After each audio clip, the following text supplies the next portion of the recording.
I stood in the driveway of my own home, the engine of my rental car ticking as it cooled in the humid Austin night. 3 months. That was how long I'd been away in Chicago, watching the woman who raised me fade into a shadow of herself. My mother's hands, once strong and smelling of flower and lavender, had become translucent, like parchment paper. I had spent 90 days in the purgatory of hospital cafeterias, sleeping on plastic chairs and listening to the rhythmic, soul-crushing beep of a heart monitor. When the end finally came, it wasn't a roar, it was a sigh. I had buried her on Saturday. It was now Tuesday night. I was a hollowed-out version of Lisa Sterling. I didn't want a grand welcome. I didn't even want a conversation. I just wanted my bed. I wanted the smell of my home, the cedar-scented candles and the expensive leather sofa. Most of all, I wanted Mark. I wanted my husband to wrap his arms around me and tell me that the world was still standing, even if mine had just collapsed. I hadn't called him. I wanted to surprise him. I wanted to see that flash of relief on his face when he realized I was finally back. I dragged my heavy suitcase across the limestone walkway, the wheels rattling against the stone. The main house was dark, which was odd for 9 p.m. Mark was a night owl. Usually he'd be in his office, the glow of his monitors illuminating the hallway. But as I rounded the corner of the courtyard, a light caught my eye. It wasn't coming from our bedroom. It was coming from the casita, our guest house, the beautiful one-bedroom cottage we'd built for Mark's parents. It sat at the edge of the property, overlooking the infinity pool. My stomach did a strange little flip. Mark's parents were in Naples, Florida. They weren't due back for months. I left my suitcase by the front door and walked toward the casita. Maybe Mark was just in there, working on a project. Or maybe he'd moved his office because the main AC was acting up again. I climbed the 2 wooden steps to the porch. I reached for the handle. Locked. I pulled my keyring from my pocket. My hands were shaking, from the cold, from exhaustion, or maybe from a primal instinct I hadn't acknowledged yet. I slid the gold-plated key into the lock. I pushed. It didn't move. I jiggled it. I tried again, putting my shoulder into the door. The key wouldn't even enter the cylinder. The lock had been changed. My heart began to hammer against my ribs. "Mark?" I shouted, banging my fist against the solid oak door. "Mark, it's Lisa! Open up!" The light inside shifted. A shadow crossed the frosted glass. The lock turned with a sharp, metallic click that echoed in the silent night. The door swung open. But it wasn't Mark. It was a woman. She looked like she was barely out of college, maybe 23 or 24. Her hair was a messy blonde pile on top of her head, and she was wearing a silk robe. My silk robe, the emerald green one Mark had bought me for our 10th anniversary, the one that still had my initials embroidered on the cuff. She looked at me with a lazy, bored expression. She held a mug, my grandmother's hand-painted ceramic mug, and took a slow sip. "Can I help you?" Her voice was light, airy, and dripping with an arrogance that made my blood run cold. "Who the hell are you? And why are you in my guest house wearing my clothes?" She didn't look scared. She didn't look guilty. She just tilted her head and smiled. "I'm Jade, and you must be the wife. Or, well, the one who's been gone." Before I tell you what my husband did when he walked out of that bathroom behind her, I need to know, where are you joining us from today? Are you watching this from your own living room, or are you on a break at work?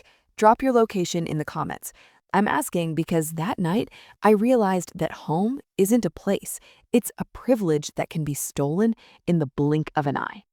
"Jade? Who is at the door, babe?" The voice came from deeper inside the casita. It was a voice I'd known for 15 years, a voice that had whispered, "I do" in a vineyard in Napa, a voice that had promised to love me in sickness and in health.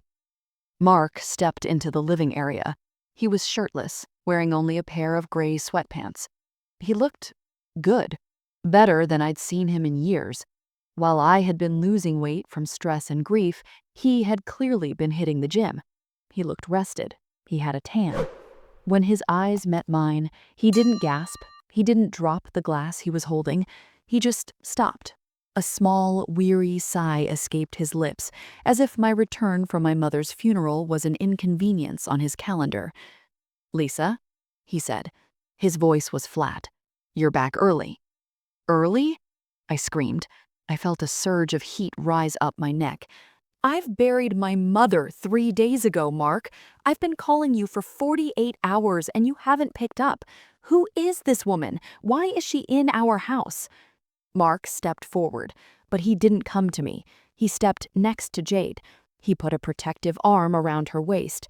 It was the most intimate gesture I had seen him in a year. This is Jade, and she's staying here. We need to talk, but not like this, not while you're hysterical. Hysterical? I felt like the world was tilting on its axis. Get her out, right now. I don't care if she's a friend or a cousin or whatever lie you're about to tell me. Get her out of my guest house, or I'm calling the police. Jade let out a small, mocking laugh. She didn't look at Mark, she looked at me. You can call them if you want, but they'll tell you the same thing. She walked over to the small kitchen island and picked up a folded piece of paper. She slid it across the marble toward me. "What is this?" I asked, refusing to touch it. "It's a lease, a residential tenancy agreement. Jade is a legal tenant of this property, Lisa. She has a 12-month contract signed and notarized." I felt the air leave my lungs. I reached out and grabbed the paper. My eyes blurred as I scanned the lines. 12-month term, $500 per month, inclusive of utilities. It was signed by Mark Sterling as landlord and Jade Miller as tenant. "You can't do this," I whispered. "We own this house together. It's community property. I didn't sign this." Mark crossed his arms. The doting husband was gone. In his place was a stranger with eyes like flint. "Actually, Lisa, check the deed. When we bought this place, your credit was in shambles because of your boutique's startup debt. We put the property in my name only to secure the 3% interest rate. We said we'd add you later. We never did." He was right. I felt a cold, oily sensation in the pit of my stomach. We had been so busy. The house was his project. I had trusted him with the paperwork because he was the one with the MBA. I had trusted him because he was my husband. "She's a legal occupant," Mark continued. His voice dropped an octave. "And if you try to force your way in here, or if you harass her, I'll call the police on you. It's called an illegal lockout, Lisa. Look it up. It carries a heavy fine." I looked at the two of them. They stood there, framed by the warm light of the casita, looking like a couple in a real estate brochure. I was the one in the dark. I was the one standing in the dirt. I realized then that this wasn't just an affair. This was a siege. I didn't leave. I couldn't. This was my home. I went into the main house, locking the door behind me, and collapsed on the floor of the foyer. I spent the first night sitting in the dark, watching the windows of the casita. I watched the lights go out at midnight. I imagined them in that bed, the bed I had picked out. The next morning, the nightmare didn't end. It escalated. I was in the kitchen, trying to force down a cup of coffee, when the back door, my back door, swung open. Jade walked in. She was wearing a tiny bikini and a sheer sarong.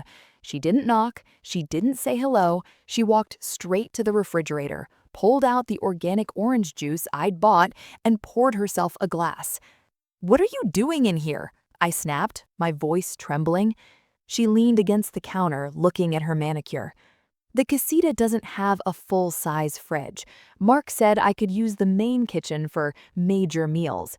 It's in the common area clause of my lease." "There are no common areas in a private residence." "There are when the landlord says there are," she replied. She took a long, slow drink of the juice. "By the way, we're having a few friends over for a pool party this afternoon. You might want to stay in your room if you don't like noise. I know you're mourning." She said the word mourning like it was a dirty secret, like my grief was a hobby that she found boring. That afternoon was a symphony of agony. I sat in my upstairs office, the curtains drawn, listening to the splashes and the laughter. I heard Mark's deep baritone voice, the sound of beer bottles clinking, and the thump of bass from a portable speaker. They were out there, in my backyard, living the life I had built.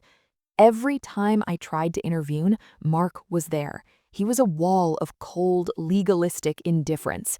"Don't touch her, Lisa," he'd say if I got too close. "I'm recording everything. One slip up, one threat of violence, and I'll have a restraining order that keeps you 500 feet away from this property." "Why, Mark? Just tell me why." He looked at me, and for a second I saw a flicker of the man I used to know, but it was quickly replaced by greed. "You were always gone, Lisa. The boutique, your mom, your career. Jade is here. She's present. And besides, I'm not losing half of everything I worked for in a divorce. If you want me out, you'll have to buy me out at market value, which, given the current Austin real estate bubble, is about 1.4 million. You got that kind of cash sitting around?" He knew I didn't. Most of my money was tied up in inventory and the boutique's lease. Then came the final blow. It happened on day 4. I was walking past the pool to get the mail when Jade was sitting on a lounge chair. She stood up to reach for her sunscreen, and her sarong shifted. She wasn't just young. She wasn't just a mistress. There was a distinct, undeniable curve to her midsection. A bump. I stopped dead in my tracks. My heart felt like it was being squeezed by a giant hand.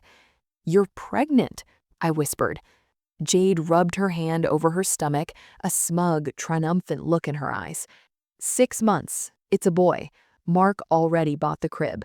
He's going to put it in the casita's second room, the one you used for your sewing." "Mark always wanted a legacy," she added, her voice dropping to a conspiratorial whisper. "He said you were too career-oriented to give him what he really needed." I felt a wave of nausea so strong, I had to reach out and grab the fence to stay upright. Mark had wanted kids, yes, but we had agreed to wait. We had agreed to build our empire first, or so I thought. Have you ever felt that moment where the pain becomes so sharp, it just turns into ice? Where you stop crying because there are no more tears left, and all that's left is a cold, clear plan.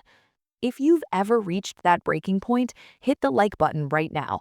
I need to know if I'm not the only one who has felt that shift, because that was the moment Lisa Sterling died and someone else took her place. I left the house that evening. I didn't take a suitcase. I didn't want Mark to think I was moving out. I just took my purse and my laptop. I drove until I reached a diner 30 miles outside of Austin. I needed a place where I wasn't the wife or the mourner. I called the only person I knew who could help, Mr. Elias Henderson. He was 78 years old, semi-retired, and had been my father's attorney for 4 decades. He was the kind of lawyer who didn't use a computer. He had a leather-bound ledger and a mind like a steel trap. We met in a booth in the back. I told him everything. The lease, the deed, the pregnancy, the silk robe. I told him about the police officer who told me it was a civil matter. Elias listened, his eyes narrowed behind thick spectacles. He didn't interrupt. He just tapped a fountain pen against the table. "Mark thinks he's been clever," Elias said, his voice a gravelly rasp. "He's been reading pro-landlord forums and watching YouTube videos on how to squat in plain sight. He thinks he's found a loophole." "He has, hasn't he?" I felt the despair threatening to swallow me again. "He owns the house. He signed a lease. I'm stuck." "He owns the house, Lisa," Elias said, leaning in. "But tell me, do you remember the gift your father gave you for your 30th birthday?" I blinked. "The down payment?" "No," Elias smiled. It wasn't a kind smile. It was the smile of a predator. "Your father didn't give you a down payment. He knew Mark. He knew he was a climber. Your father bought the land. He bought the 5 acres the house sits on through a family trust, the Lisa Marie Trust. Then he granted Mark a ground lease to build the structure." I stared at him. "I don't understand." "It's a commercial real estate tactic. In a ground lease, one person owns the land and another person owns the building on top of the land. Mark pays the taxes and the mortgage on the improvements, the house, but he doesn't own the dirt. And the lease your father drew up, it was for 15 years. It had a renewal clause that required a certified letter to be sent to the trustee 6 months before expiration. And did he send it? Elias pulled a manila folder from his briefcase. Mark was too busy playing landlord to Jade. He missed the deadline. The ground lease for the Sterling estate expired 10 days ago. Currently, Mark's house is an unauthorized encroachment on trust land. I felt a tingle of electricity start at the base of my spine. What does that mean, Elias? Can I evict him? Eviction is for tenants. This is a property dispute. As the sole trustee of the Lisa Marie Trust, you have the right to clear the land of any unauthorized structures that are not in compliance with the trust's development plan, especially if the owner of those structures has failed to vacate upon the expiration of the ground lease. Development plan? Elias handed me a new document. I took the liberty of drafting one this morning. The trust plans to return the land to its natural state for environmental preservation. To do that, we need to remove all man-made obstructions. I looked at the document. It was an application for a demolition permit. Elias, you're talking about tearing down the house. Not the main house, Elias said, his eyes gleaming. The trust can be flexible. But the casita? The casita sits directly over the primary drainage easement for the property. According to the city's environmental code, it should never have been permitted for permanent residency. If the owner of that building isn't paying his ground rent, well, the trustee has a duty to protect the land. I looked at the pen in Elias's hand. This was the nuclear option. If I did this, there was no going back. I would be destroying a $300,000 building. I would be destroying the roof over a pregnant woman's head. But then I thought about my mother's hand-painted mug. I thought about the silk robe. I thought about the pool party while I was in the office crying. I took the pen. I signed my name. I didn't go back to the house that night. I stayed in a motel that smelled like stale cigarettes and regret, staring at the ceiling fan as it wobbled unsteadily. I needed to look the part.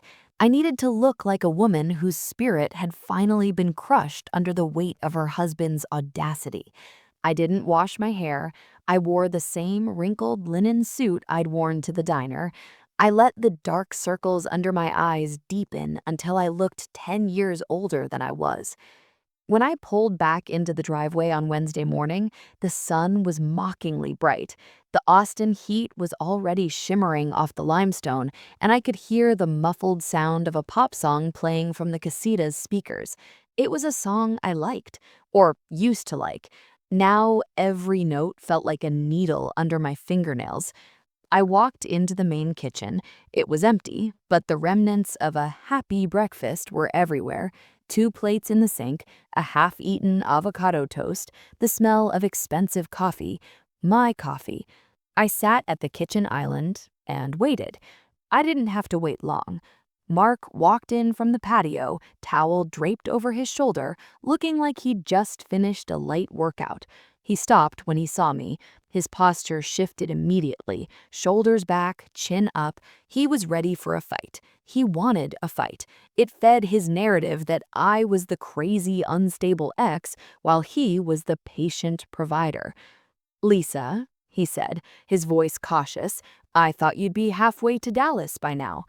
I didn't look up. I kept my gaze fixed on my hands, which I allowed to tremble just slightly. I couldn't leave yet, Mark. I had to think. Think about what? The lease is legal, the deed is clear, there's nothing to think about except how you're going to pay for your half of the taxes this year. I let out a shaky, brittle laugh. Taxes. You're worried about taxes while I'm losing my mind.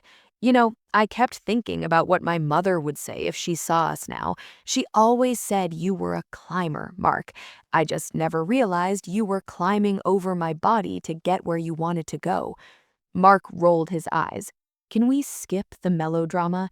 Jade is resting. She needs a stress-free environment for the baby.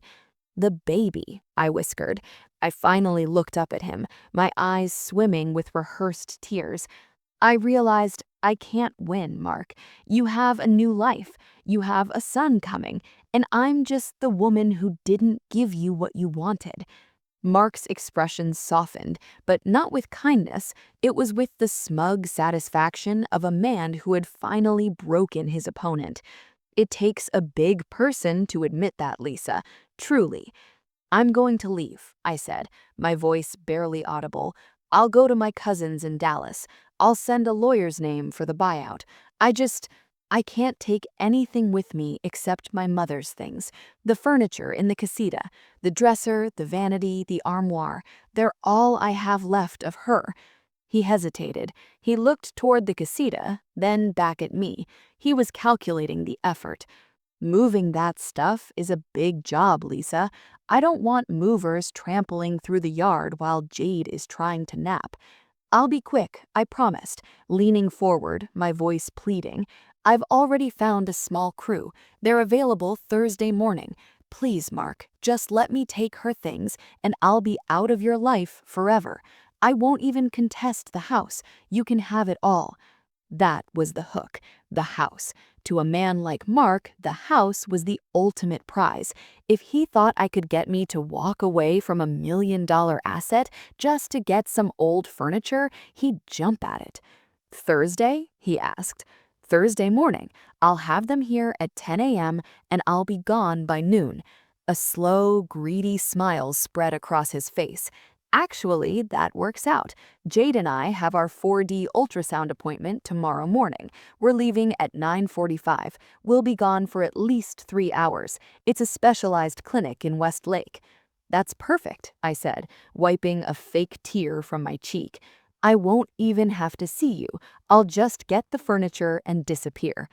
Good, Mark said. He reached out and patted my hand, a condemning, clinical touch that made me want to scream. You're doing the right thing, Lisa. It's time for a fresh start for everyone. He turned and walked back toward the casita, his gait bouncy. He was happy. He was victorious. He was going to see his son's face on a screen, and when he came back, the problem of his wife would be halfway to Dallas. I waited until I heard the casita door close. I stood up, and the defeated slouch vanished. My spine went rigid, my hands stopped trembling. I pulled my phone from my pocket and dialed Elias Henderson's private line. He took the bait, I said, my voice cold and clear. The window is tomorrow morning, 10 a.m. to 1 p.m. And the crew? Elias asked. I'm calling Mike now. Tell him to bring the heavy machinery. Tell him the permit is signed, the environmental order is attached, and the trust is reclaiming the land. Lisa, Elias said, his voice uncharacteristically soft. Once the first bucket hits that roof, there is no turning back. He will hate you for the rest of his life. Are you ready for that? I looked out the window at the casita, the structure built with my father's money, sitting on my father's land, filled with a woman wearing my clothes. Lisa, I said, he already took everything I loved. Now I'm just returning the favor. Tell Mike to be on the street at 9:30. I want those engines idling the second Mark's car clears the driveway. I hung up. I didn't feel sad. I didn't feel guilty. I felt like a soldier checking her equipment before a final assault. I went to the guest room and set my alarm for 6 a.m. Tomorrow, Mark Sterling was going to learn a very expensive lesson about the difference between a house and the dirt it stands on. I watched the lights in the casita go out for the last time. Mark thought he was sleeping in his kingdom. He didn't realize he was sleeping in a demolition zone. Thursday morning arrived with a stillness that felt like a held breath. I stood at the window of the upstairs guest room, hidden behind the heavy velvet curtains, watching the digital clock on the nightstand flip from 9:45 to 9:46. Precisely on cue, the garage door rumbled open. I watched Mark's silver Range Rover pull out, the sunlight glinting off its polished hood. Jade was in the passenger seat, her head tilted back as she laughed at something Mark said. They looked like the picture of suburban success. They looked like people who owned the world. I waited until the red of their taillights faded around the curve of the cul-de-sac. "They're out," I whispered into my phone. "Copy that, Lisa," Mike's voice crackled back. "Engines are hot. We're turning the corner now." I walked out onto the front porch just as the ground began to tremble. It started as a low-frequency hump in my chest, then grew into a rhythmic, mechanical growl. From the end of the street, the yellow giants appeared, two massive caterpillar excavators, their treads clanking against the asphalt, followed by a line of white trucks and a heavy-duty dumpster. My neighbor, Mrs. Gable, came out onto her porch, clutching her bathrobe to her chest. "Lisa, what on earth is going on?" I didn't answer her. I didn't even look at her. I was focused on Mark as he hopped out of the lead pickup truck. He was wearing a high-vis vest and a hard hat, a clipboard tucked under one arm. "Morning, Mrs. Sterling," Mike said, his voice gruff but professional. "You have the site cleared?" "The occupants are gone for 3 hours," I said. My voice was steady, sharper than it had been in years. "The casita is yours, but I need 5 minutes inside first, just 5. "You got it," Mike said, signaling his crew to start setting up the orange safety pylons. "But the second I start the clock, you stay behind the line. This is a hard hat zone now." I ran across the yard to the casita. I didn't have much time, and I didn't want much. I burst through the door, and the smell hit me. Jade's perfume, that cloying, cheap vanilla scent. It was everywhere. I grabbed my grandmother's hand-painted ceramic mug. I snatched my emerald silk robe off the hook in the bathroom, feeling the soft fabric and remembering the woman who had worn it when she actually felt loved. Then I saw it. On the nightstand, a framed ultrasound photo, the legacy Mark was so proud of. I picked it up, intending to smash it, but stopped. No, that wasn't me. I set the photo face down on the bed. "Good luck, kid. You're gonna need it with a father like him." I stepped out and gave Mark a sharp nod. "It's empty. Do it." Mike climbed into the cab of the primary excavator. The engine roared, a black puff of diesel smoke belching into the blue Texas sky. The hydraulic arms groaned as they unfolded, looking like a prehistoric predator waking up from a long sleep. The first strike was a sound I will never forget. It wasn't a crash, it was a scream. The steel bucket swung with surgical precision, slamming into the corner of the casita's roof. The limestone blocks, so carefully laid 5 years ago, exploded outward. Dust, fine, white, and ancient, billowed into the air. "Watch the pool," one of the workers shouted, unfurling a heavy plastic tarp. I stood there, my feet planted in the grass, as the excavator's teeth bit into the master bedroom. Crunch, the sound of drywall snapping. Screech, the sound of the vanity I'd picked out being dragged through the floorboards. "Lisa," Mrs. Gable was screaming from the sidewalk. "Lisa, you're destroying the house. Call the police." I turned to her, a slow, icy smile spreading across my face. "It's not a house, Mrs. Gable," I called out over the roar of the engines. "It's an obstruction, and I have the permit to prove it." The crew worked with a terrifying efficiency. They weren't just knocking it down, they were erasing it. Every time the bucket swung, a piece of the nightmare disappeared. The kitchen where Jade ate my food, gone. The porch where Mark told me I was hysterical, splinters. By 11:25 a.m., the casita was no longer a building. It was a jagged pile of rubble. Switching to the jackhammer, Mike yelled over the noise. The second machine moved in, its pneumatic bit pointed at the concrete slab. Rat-tat-tat-tat-tat. The vibration traveled through the earth, shaking the very foundation of the main house. I felt it in my teeth. I felt it in my soul. We weren't just removing the structure, we were removing the evidence that they had ever been there. "Load it up," Mike commanded. The smaller bobcat began scooping the debris into the dumpster. Broken glass, mangled rebar, and scraps of that emerald green silk Jade had tried to claim as her own. It was all being hauled away to a landfill 30 miles away. I looked at my watch, 12:15 p.m. The ground was being scraped raw. The red Texas dirt was finally visible again, scarred and ugly, but mine. "We're down to the dirt, Mrs. Sterling," Mike said as he stepped down from the cab, wiping sweat from his forehead. "You want us to level it?" "Level it," I said. "And then I want you to spread that bag of ryegrass seed I left in the garage. I want something green growing here by next week." "You got it." I stood at the edge of the fresh clearing. The casita was gone. The silence that followed the engine shutting down was the loudest thing I had ever heard. It was the sound of a clean slate. But I knew the silence wouldn't last. In 30 minutes, a silver Range Rover would turn into this driveway. I heard the distant hum of a luxury engine. Mark was early, and he was about to find out that his tenancy had just hit rock bottom. The dust didn't settle. It drifted. It coated the surface of the infinity pool like a layer of gray frost. It clung to the leaves of the oak trees. It sat heavy in my lungs, tasting of gypsum and old wood. I stood there, watching the dump truck bed lift with a hydraulic groan, sliding the last of the casita's frame into the metal abyss. My home was quiet again, but it was a wounded quiet. "We're clear, Lisa," Mike said, stepping over a pile of shattered glass to reach me. He pulled off his glove and wiped a smear of grease across his forehead. "Every scrap of that building is on its way to the landfill. The slab is busted up and hauled off. We're just finishing the final grade." I looked at the space where the guest house had stood for 5 years. It was just a rectangle of raw, disturbed earth, a scar in the middle of a manicured lawn. "The furniture?" I asked. My voice sounded hollow even to my own ears. "Most of it was splintered during the knockdown. We managed to save that old dresser you pointed out, the one with the marble top. It's in the back of my pickup, wrapped in a tarp. Everything else, well, it wasn't worth saving, Lisa. Most of it was that cheap flat pack stuff anyway, not yours." I nodded. He meant Jade's things, her clothes, her vanity, her nest. It was all buried under 10 tons of limestone and timber now.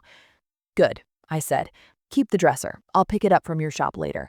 I don't want anything from that house touching this ground right now." I walked toward the edge of the dirt. I could see something glinting in the mud. I reached down and picked it up. It was a brass key, the key Mark had used to lock me out of my own property.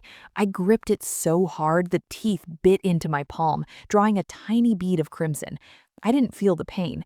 I only felt the weight of the metal. "Hey," one of the workers shouted, pointing toward the street. "Silver SUV coming fast."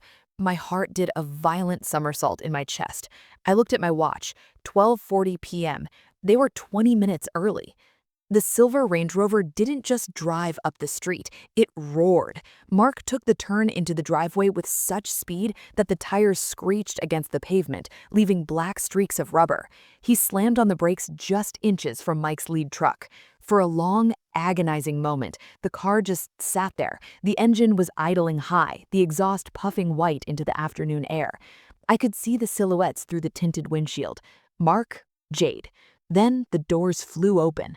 Mark didn't walk out of the car, he erupted. He stumbled onto the pavement, his face a mask of pure, unadulterated confusion. He looked at the main house, then he looked to his left. He stopped. His body went rigid, his arms hanging limp at his sides. He looked at the empty space. Then he looked at the sky, as if he expected the house to be floating there, suspended by some miracle. "Where is it?" he whispered. The sound was so thin it barely reached me. He turned in a slow, jagged circle. "Where is the house? Lisa, where is the goddamn house?" Jade stepped out from the passenger side, her hand resting on her pregnant belly.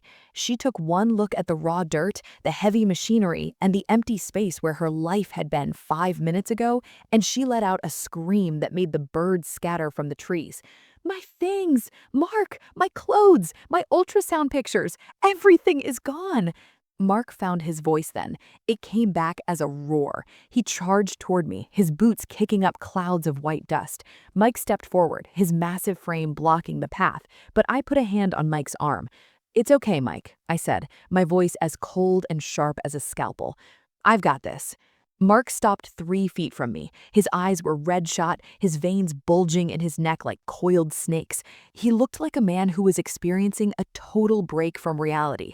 "What did you do?" he hissed, his spittle flying from his lips. "What did you do, you psycho? I had a lease. I had a legal, signed lease." "You had a lease for a building, Mark." I tilted my head slightly. "But you see, there is no building, so I suppose the lease is frustrated. Isn't that the legal term Elias used? Frustrated?" "I'll kill you." Mark lunged, but Mike grabbed him by the front of his designer polo, lifting him nearly off his feet. Easy, pal, Mike growled. You want to go to jail today? Keep moving toward the lady, see what happens. Jade was hysterical now, pacing the edge of the dirt rectangle like a caged animal. You monster! I'm pregnant! You threw a pregnant woman's things in the trash! I turned my gaze to her. The pity I expected to feel wasn't there. I only felt a vast, empty space where my empathy used to be. You wore my robe, Jade. You drank from my grandmother's mug. You slept in a house built with my father's money while I buried my mother. You didn't just take my husband, you tried to take my dignity. Well, look around. The only thing left of your tenancy is the dirt, and I'm the trustee of that dirt. Mark was shaking now, his face turning a terrifying shade of purple. The police! I'm calling the police! You destroyed my property! That house cost $300,000 to build! I know, I said, reaching into my pocket. I pulled out a single folded sheet of paper, the same one I was holding in the thumbnail of this story. I held it out to him. But you forgot to pay your ground rent, Mark, and according to the ground lease your father-in-law wrote, when the lease expires, any structures on the land become the property of the trust, to be disposed of at my discretion. I let the paper flutter to the ground at his feet.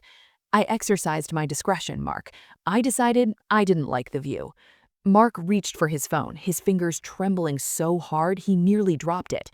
You're going to prison for this, he sobbed. He didn't realize the police were already at the end of the block, and they weren't there for me. The flashing blue and red lights of the Austin PD patrol car reflected off the chrome of Mark's Range Rover. Two officers stepped out, their boots crunching on the gravel. This was the moment Mark had been waiting for, his rescue. He practically sprinted toward them, his chest heaving, his face contorted in a mask of victimhood. "Officer, thank God," Mark shouted, pointing a shaking finger at the empty, dirt-scraped lot. "She did it! She destroyed my house. I have a legal lease, I have residency, and she called in a hit squad to tear it down while I was at an ultrasound." The taller officer, a man with a salt and pepper mustache and a name tag that read Miller, looked at the raw earth, then at the massive excavators idling at the curb. He looked back at Mark, his expression unreadable. "Is this your property, sir?" Miller asked. "Yes, I built it. I have the deed to the structure right here on my phone." Mark fumbled with his screen, his thumbs tripping over each other. "Look, it's my house, and she's psycho. She's been harassing us since she got back from Chicago." Jade waddled up behind him, her face puffy from crying. "I'm 6 months pregnant," she sobbed, clutching the officer's arm. "All my baby clothes were in there, my prenatal vitamins, everything. She's a monster." Officer Miller gently disengaged his arm. "Ma'am, please step back. Ma'am." He then turned his gaze to me. I was standing by the porch, Elias Henderson flanking me like a silent, well-dressed shadow. "Ma'am," officer asked, "you want to tell me what's going on here? This gentleman is claiming you just demolished a residence with people living in it." I didn't speak. I looked at Elias. This was the moment he lived for. Elias stepped forward, pulling a letter-bound folder from his briefcase. He didn't raise his voice. He didn't have to. "Officer, my name is Elias Henderson. I represent the Lisa Marie Family Trust. My client is the sole trustee of the 5 acres of land you are currently standing on." Mark let out a bark of a laugh. "The land? Who cares about the land? I own the house. I have a deed for the improvements."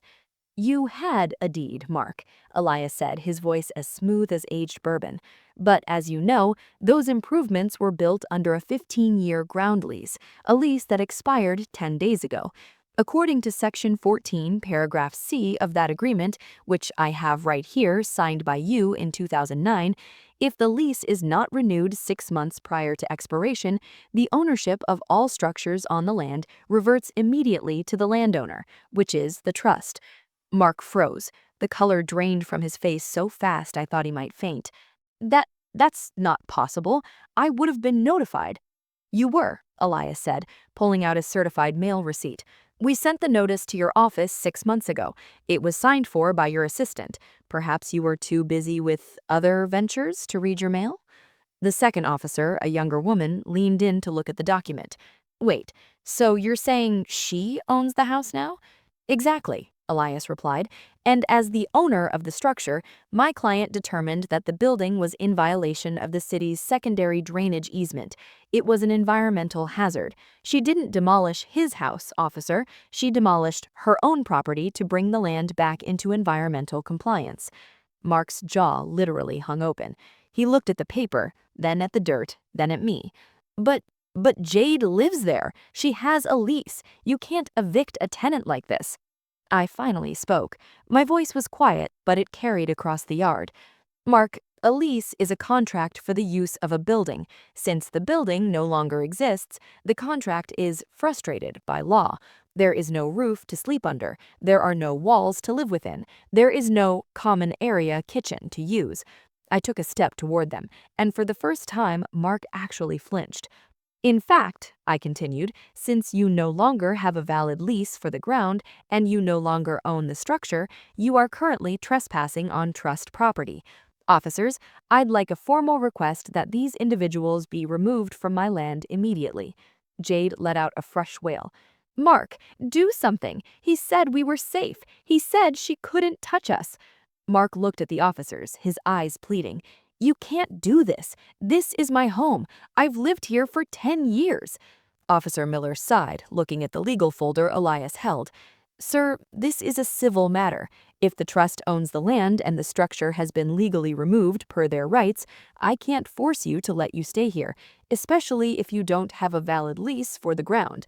But my stuff, Mark screamed. My clothes, my computer, my life. It's in the dumpster, Mark, I said, pointing to the massive metal bin at the curb. Mike was very careful. He made sure the heavy stuff went in first. You might be able to find your golf clubs if you're willing to climb in there before the truck hauls it to the landfill. The younger officer suppressed a smirk. Sir, ma'am, you need to get in your vehicle and leave. If you want to sue for the value of the property, that's for a judge to decide. But right now, you're on private property and the owner wants you gone. I live in the main house, Mark shouted, pointing at the limestone mansion behind me. Actually, Mark, I said, pulling out one last document, since you moved your primary residence to the casita 3 months ago, which you stated on record to the police during our first encounter, you effectively abandoned the marital homestead. I've already filed for an emergency temporary restraining order based on the hostile environment you created by moving a mistress onto the property. You aren't going inside. Mark looked at the front door. He saw the new heavy-duty deadbolt I'd had installed while he was at the clinic. He saw his suitcases, the ones I'd packed for him, sitting on the curb next to the dumpster. He was a man who had built his life on loopholes, and he had just been swallowed by one.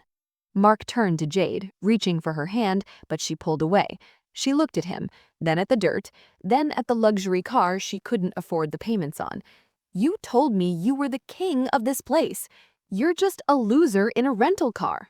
Mark didn't move for a long time. He stood on the edge of the dirt lot, his expensive Italian leather loafers sinking into the soft, turned-up Texas earth. He looked small. For the first time in the 15 years I had known him, Mark Sterling looked like a man who realized he wasn't the smartest person in the room. The silence that followed the police car's departure was thick and suffocating. Jade was leaned against the Range Rover, her face buried in her hands, her shoulders heaving with ragged, wet sobs. The influencer glow was gone, replaced by the raw, ugly reality of a woman who had just realized her golden ticket had turned into a handful of dust. Lisa, Mark said. His voice was different now. The arrogance had been bled out of it, replaced by a desperate, high-pitched whine. Lisa, let's be reasonable. We can fix this. I'll get rid of her. I'll send Jade to an apartment in the city. Just let me back into the house. My server is in there. My work files. My entire life is in that office. I leaned against the porch railing, crossing my arms. I felt a strange, detached curiosity, like I was watching a specimen under a microscope. Your life, Mark? Or the life you stole from me while I was holding my mother's hand in a hospice ward? It was a mistake, he shouted, taking a step toward the porch. I was lonely. You were gone for months, Lisa. What was I supposed to do? You were supposed to be my husband, I said, my voice dropping to a whisper that felt like a razor blade. But instead, you became a landlord to a mistress. You tried to use the law to lock me out of the home I paid for. You sat in that casita and laughed while I cried in the dark. You didn't just break our vows, Mark. You tried to erase me." Jade looked up then, her eyes red and rimmed with smudged mascara. "Mark, what is she talking about? You said the house was yours. You said she was just a bitter ex who refused to leave." Mark didn't even look at her. He didn't care about her anymore. She was just another improvement on the land that had been demolished. "Shut up, Jade. Not now." Jade's face went white. The realization hit her like a physical blow. She wasn't the new queen. She was a temporary occupant who had just been evicted by reality. She looked at the dumpster, then at Mark, then at me. "You're a loser," she whispered, her voice trembling. "You told me you were a millionaire. You told me we were going to raise our son in a mansion. You're just a squatter." She didn't wait for him to answer. She walked to the passenger side of the Range Rover, grabbed her designer purse, the one Mark had bought her with our joint savings account, and began walking down the driveway. Her gait was heavy, her hand still protective over her stomach, but she didn't look back. She walked toward the street, toward the unknown, leaving Mark standing in the dirt alone. Mark watched her go for a second, then turned back to me, his eyes wide with a manic, flickering light. "You see? She's gone. It's just us now, Lisa, like it used to be. Open the door. Let's just talk. We can get through this." "There is no us, Mark." I pulled my phone from my pocket and tapped the screen. "And there is no back to how it was. While you were at the ultrasound, I didn't just call the bulldozers, I called the bank. Since the improvements on the land are now property of the trust, and the trust has no debt, the bank is calling the note, Mark, all $600,000 of it, due in 30 days. Mark staggered back as if I'd struck him. You triggered the due on sale clause?" "Technically, it's the transfer of ownership clause," chimed in Elias, checking his gold pocket watch. "Since the building reverted to the trust upon the expiration of the ground lease, the ownership transferred without bank approval. They don't like that, Mark, not one bit." Mark fell to his knees. Literally, his knees hit the red dirt and he let out a sound that was half laugh, half sob. He looked at the empty space where his guest house had been, then at the main house he could no longer enter, and finally at the dumpster containing his designer suits and his ego. "I have nothing," he whispered. "No," I said, walking down the porch steps until I was standing just a few feet away from him. I reached into my pocket and pulled out the emerald green silk robe. I tossed it on the dirt in front of him. I turned to Mike, who was waiting by his truck. "Mike, we're done here. Send the bill to the trust, and tell your guys they did a hell of a job. The view is much better now." As the heavy machinery began to roll out, the roar of the engines drowned out Mark's weeping. I walked back into my house, and locked the door. I didn't look through the window. I didn't check if he was still there. I went to the kitchen, poured myself a glass of wine, and sat in the silence. It was the first time in 3 months I felt like I could breathe. The nightmare was over. The reclamation was complete. There's a moment in every betrayal where the roles flip. The victim becomes the strategist, and the predator becomes the prey. If you've ever had to burn it down to start over, tell me your story in the comments. How did you reclaim your dirt? I thought that was the end of it. I thought Mark would just fade away into his own mess. But 3 days later, I got a call that changed the entire meaning of the squatter nightmare. 6 months have passed since the dust of the casita settled into the Texas soil. If you walked into my backyard today, you wouldn't see any scars. You wouldn't see the jagged limestone or the twisted rebar. You wouldn't even see the raw red dirt that Mark knelt in when his world collapsed. Instead, you would see a sea of life. I didn't rebuild the guest house. I didn't want another structure to remind me of the walls that once trapped me. Instead, I planted a garden. It's filled with wild Texas bluebonnets, fragrant lavender, and white roses, my mother's favorite. The bees hum where the arguments used to echo, and the wind through the oak trees is the only voice I hear. It's a quiet place, a sacred place. It's a place that doesn't belong to a trust, a bank, or a husband.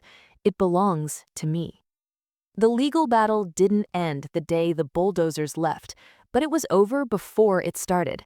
Mark spent the last of his dwindling savings on a high-priced lawyer who tried to argue intentional infliction of emotional distress and malicious destruction of property. But every time they went before a judge, Elias was there, standing like a wall of granite. He presented the ground lease. He presented the environmental drainage orders. He presented the certified mail receipts Mark had ignored. In the eyes of the law, I hadn't destroyed a home. I had cleared a dangerous, unauthorized obstruction from trust land. The case was dismissed with prejudice.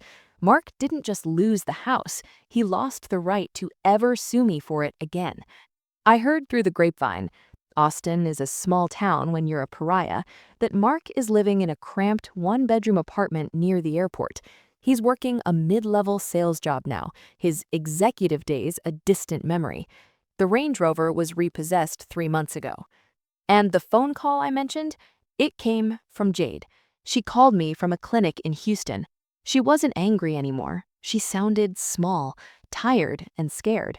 She told me the truth she hadn't told Mark. The baby wasn't his.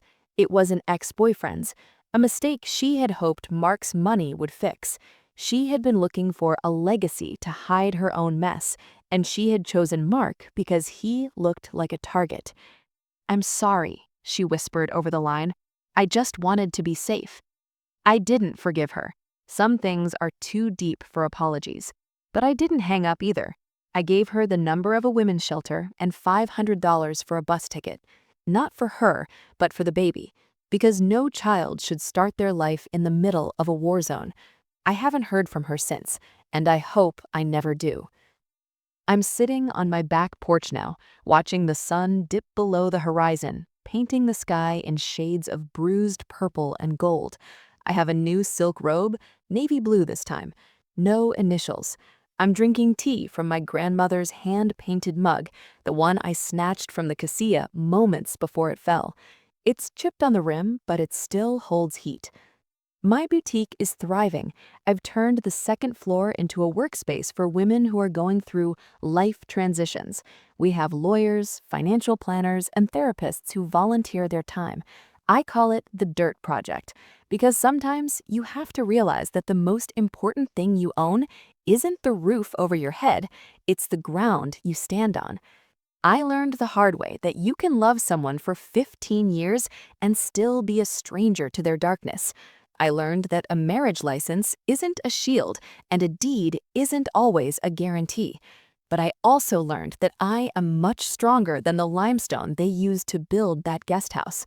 I am the earth, I am the foundation, and I am finally, truly, home. We've been on quite a journey together, from that locked door in the middle of the night to this wildflower garden. I want to thank you for staying with me until the very end. Your comments and your stories have kept me going through the telling of this. But before I go, I have one final question for you. If you were in my shoes and you had that demolition permit in your hand, would you have signed it, or would you have found another way? Be honest. I'll be in the comments reading every single one of your answers. If this story moved you, if it made you think, or if it gave you a little bit of hope, please hit that subscribe button. Turn on the notification bell so you don't miss our next story of justice and reclamation. And remember, check your deeds, trust your gut, and never, ever let someone else tell you that you don't belong on your own ground. This is Lisa, signing off. I'll see you in the next story.